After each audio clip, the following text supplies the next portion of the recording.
नमस्कार,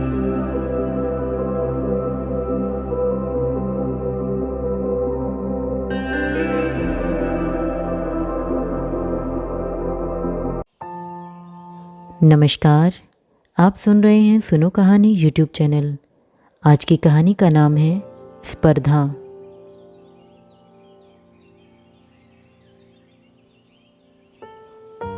शरद, बधाई हो, तुम्हारा नाम मेरिट लिस्ट में आया है।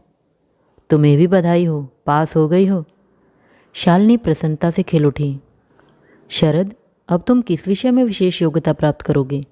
वही बाल रोग चिकित्सा में। अपने लिए तो स्त्री रोग चिकित्सा ही ठीक रहेगी। क्यों, तुम भी बाल रोग चिकित्सा में ही करो न।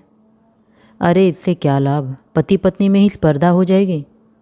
जितनी भी लड़कियां मेडिकल कॉलेज से निकलती हैं सभी स्त्री रोग विशेषज्ञ बनती हैं। अन्य लड़कियों से मुकाबला करने से तो अच्छा है कि अपने पति से ही कर लो। शरद ने हंसकर कहा। फिर धीरे से बोला, क्या तुम्हें बुरा लगेगा कि मेरे पास अधिक मरीज आएं? शालिनी हंस पड़ी, बोली, नहीं नहीं, मुझे कोई बुरा नहीं लगेगा। विवाह के पश्चात दोनों ने बड़े उत्साह से प्रैक्टिस आरंभ कर दी। विवाह के समय पर वर व वधू दोनों ही पक्षों ने यह निर्णय किया था कि विवाह पर कुछ खर्च न किया जाए और दोनों पक्ष केवल एक मकान और उपयोग में आने वाले डॉक्टरी औजार अपने बच्चों को खरीद कर दे दें, जिससे वे अपना जीवन भली प्रकार आरंभ कर सकें। यह भी निश्चित हुआ था कि शरद बाहर मरीज देखने जाएगा और शालिनी घर पर ही मरीज देखा करेगी।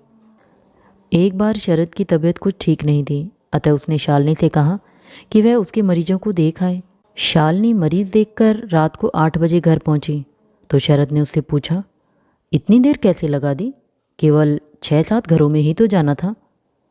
क्या करती, जहाँ भी जाती माँ बाप अपने बच्चों का हाल विस्तार से बताते। अगर ध्यान न देती तो उन्हें विश्वास ही न होता कि मैंने ठीक तरह बीमारी पहचानी है।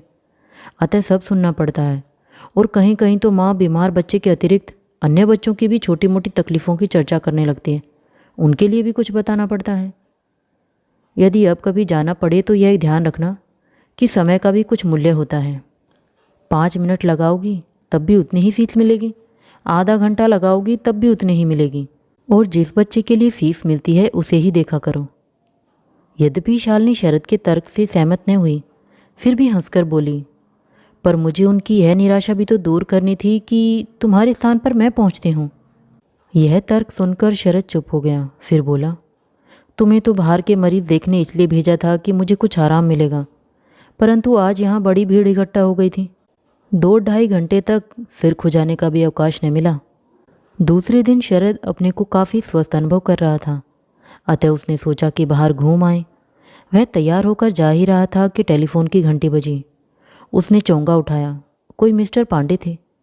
शरद के अपना नाम बताने पर भी बोले, वह डॉक्टर शालिनी कुमार से बात करना चाहते हैं। टेलीफोन का चोंगा शरद ने शालिनी को पकड़ा दिया, परंतु ध्यान उसका शालिनी की बातों की ओर ही था। हाँ जी, मैं डॉक्टर शालिनी कुमार बोल रही हूँ। जी, मेरे पति राउंड पर जा रहे हैं, वही आ जाएंगे आपके घर भी। मैं केस बता दूंगी। अच्छा, तो आप ऐसा करिए कि बच्चे को यहीं क्लिनिक में ले आइए। मैं समझती हूँ यहाँ आने में उसे किसी प्रकार की हानि नहीं होगी। चोंगा रखकर शालिनी हंसकर शरद से बोली, अच्छा ही हुआ कल मैं चली गई। एक आदमी तो ऐसा मिला जिसने मेरी कद्र की। अरे ये अमीर आदमी बड़े कंजूस होते हैं, घर बुलाने पर फीस जो अधिक देनी पड़ती है। उस दिन क्लिनिक में लोगों ने शिकायत की, कल आप कहाँ चली गई थी? डॉक्टर शरद कुमार तो बहुत जल्दबाजी करते हैं, ठीक तरह मरीज का हाल भी नहीं सुनते। जितना हाल वे सुनते हैं उससे ही वे बीमारी समझ जाते हैं, फिर उन्हें काम भी तो बहुत रहता है। शालिनी ने उनको समझाया। रोगियों के आने का समय हो गया था। शालिनी जल्दी जल्दी चाय पी रही थी। शरद अपना बैग लेने कमरे में गया हुआ था। उसका बाहर जाने का भी समय था। तभी टेलीफोन की घंटी बजी। शालिनी ने चोंगा उठाया। एक बच्चे के पिता बोल रहे थे, डॉक्टर, क्या आप मेरे बच्चे को देखने घर पर आ सकती हैं? मैं तो अपने क्लिनिक पर ही मरीज़ देखती हूँ, बाहर तो डॉक्टर शरद कुमार ही जाते हैं। आप मुझे अपना पता नोट करा दीजिए, मैं उन्हें लिखा देती हूँ। परंतु अभी तक तो बच्चे को दवाखाने में आप ही देखती रही हैं। उससे कुछ अंतर नहीं पड़ता, मैं डॉक्टर साहब को सारा केस बता दूंगी। डॉक्टर शालिनी, कृपया आप ही आ जाइए। इस समय बच्चे को तेज बुखार है, आप जानती ही हैं कि तेज बुखार में उसे दौरे पड़ने लगते हैं। शालिनी बोली, देखिए इस समय यहाँ भी बहुत मरीज इकट्ठे हो रहे हैं। यदि मैं चली गई तो सबको परेशानी होगी, इसलिए इस समय तो आप डॉक्टर साहब को ही देखने दीजिए और कल सुबह 8 बजे से पहले हाल बताइए। यदि उस समय आवश्यकता हुई तो मैं आ जाऊंगी। आप चिंता मत करिए, मेरे पति मुझसे भी अधिक जानकार और अनुभवी हैं। धीरे धीरे रोज़ सुबह शालिनी को मरीज़ देखने बाहर जाने पड़ने लगा, इसलिए उसने घर पर मरीजों को देखने का समय शाम का कर दिया। आज शरद देर से सोकर उठा था और शालिनी बाहर जाने के लिए तैयार थी। चलते चलते उसने एक बार पर्स में से मरीजों की सूची निकाली और सोचने लगी कि किस ओर से शुरू करूं। तभी शरद का मित्र विनय आ गया और हंसकर बोला, यह क्या मामला है? भाभी जी तो तैयार खड़ी हैं और तुम अभी तक ड्रेसिंग गाउन में ही घूम रहे हो। क्या तुम्हारे पास मरीज वरीज नहीं आते? शालिनी ने चौंक कर शरद की ओर देखा।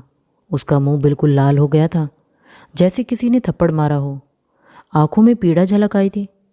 शालिनी को विनय पर क्रोध आया। बोली, कैसी बातें करते हो विनय? तुम्हें मालूम है कि शरद शाम को मरीज देखने जाते हैं। इतनी सुबह सर्दी में कौन घर पर आएगा? थोड़ी देर में आना शुरू करेंगे। उस समय तो बात आई गई हो गई, पर शालिनी समझ गई कि बात यहीं नहीं रुकेगी। शरद के अहम को ठेस लगी है। अब शरद बात बात पर शालिनी पर झुंझलाता। हर समय वह उसे नीचा दिखाने का प्रयत्न करता। शालिनी को कभी कभी उसकी कटुक्तियों पर बड़ा क्रोध आता, परंतु वह उसके मनोभावों को समझती थी, इसलिए क्रोध पीकर अपमान को सह जाती थी।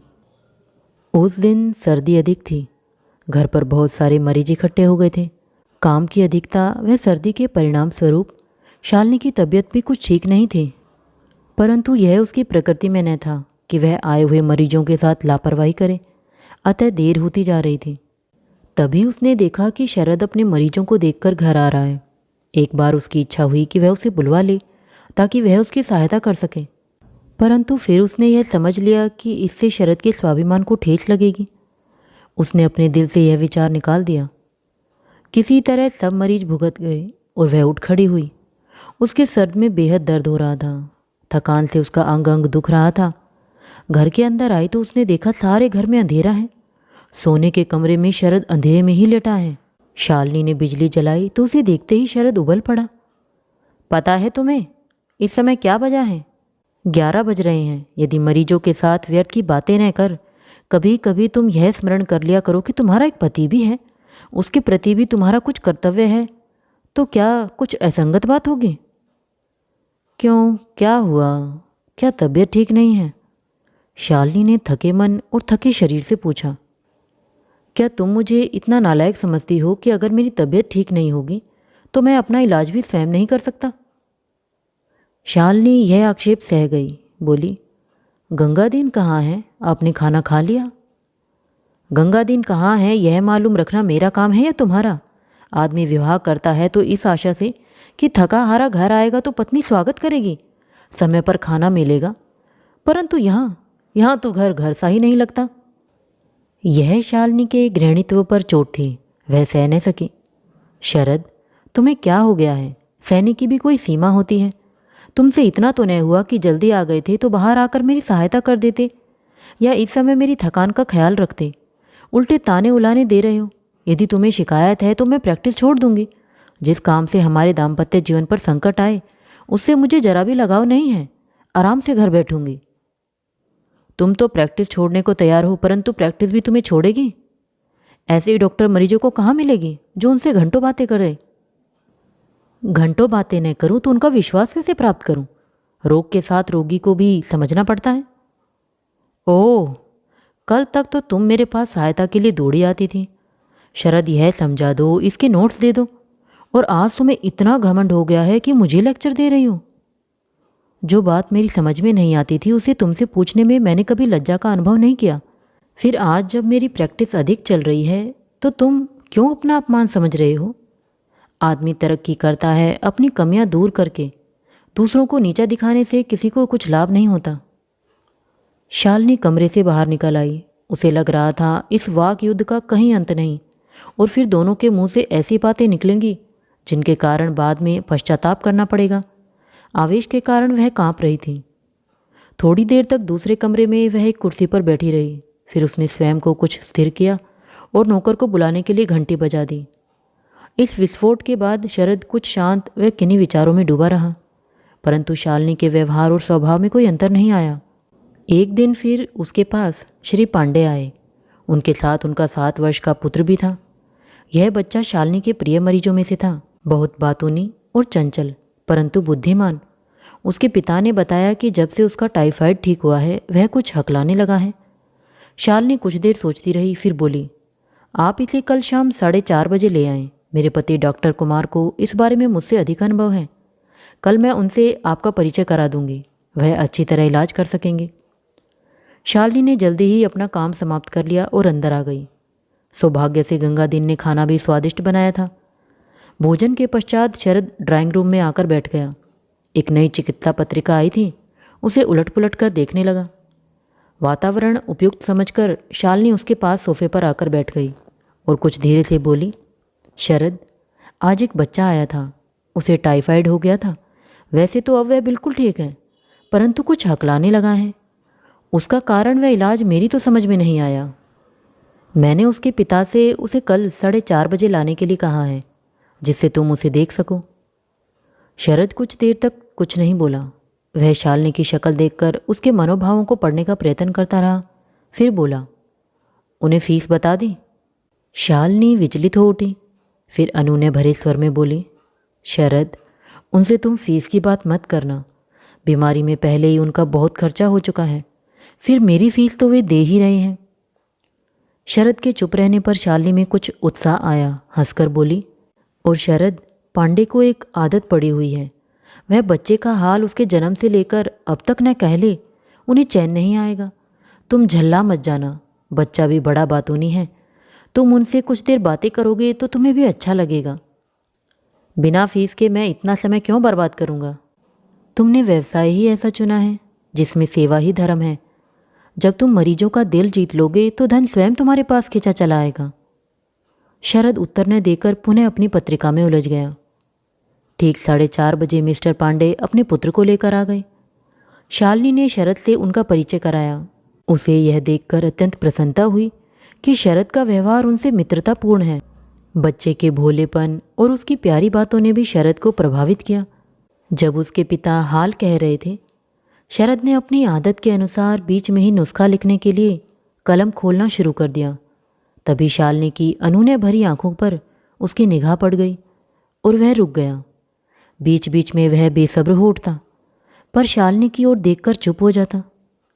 अंत में जब मिस्टर पांडे जाने लगे तो वह बहुत संतुष्ट थे। बोले, डॉक्टर शरद, आपसे मिलकर बड़ी ही प्रसन्नता हुई। आपकी पत्नी आपकी ठीक ही प्रशंसा कर रही थी। कई डॉक्टर तो अपने को बहुत काबिल समझते हैं, पूरा हाल नहीं सुनते और नुस्खा लिख देते हैं। साहब, हमें तो ऐसे डॉक्टरों से तसल्ली नहीं होती। सर्दियां समाप्त हो गई थी, परंतु गर्मी भी अभी कदम न जमा पाई थी। शालिनी आज जल्दी फारिग हो गई थी, इसलिए उसने स्वयं बड़े यत्न से खाने की मेज सजाई थी। उसका ध्यान कभी हाथ की घड़ी की ओर जाता, कभी दरवाजे की ओर। रात के 10:30 बज गए थे, अभी तक शरद नहीं आया था। थक कर वह वहीं कुर्सी पर बैठ गई। खिड़कियों में से ठंडी वसंती पवन ने आकर उसकी आंखें बंद कर दी। तभी उसे शरद की पदचाप सुनाई दी। सामने शरद को देखकर कृत्रिम क्रोध से बोली, पता भी है क्या समय हो रहा है? कभी यह भी याद कर लिया करो कि घर में एक पत्नी भी है जो तुम्हारी प्रतीक्षा में भूखी प्यासी बैठी है। शरद अचकचा गया, फिर ध्यान से उसने शालिनी की ओर देखा और गंभीर स्वर में बोला, श्रीमती जी, पता भी है, रोग के साथ रोगी को भी समझना पड़ता है, तभी उसका विश्वास जीता जा सकता है और उसमें समय लगता है। फिर दोनों ने एक दूसरे की ओर देखा और खिलखिलाकर हंस पड़े।